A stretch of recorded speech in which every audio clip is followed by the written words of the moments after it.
pupunta po kami ngayon dito sa 1.5 hectares ng barangay ng Tagumpay.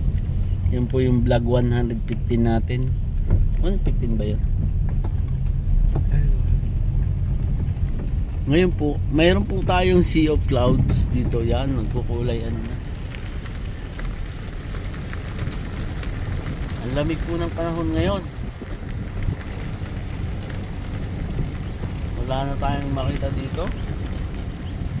Ganito rin po pala ang nangyayari dahil malapit po tayo sa Marilaki Highway. Yan, itsura ang ating lugar. Para tayo nasa Baguio. Nasa pinakatap po tayo ng bundok. Hindi kita yung dagat eh. Ang available po natin yung 1.5 hectares na 150 pesos.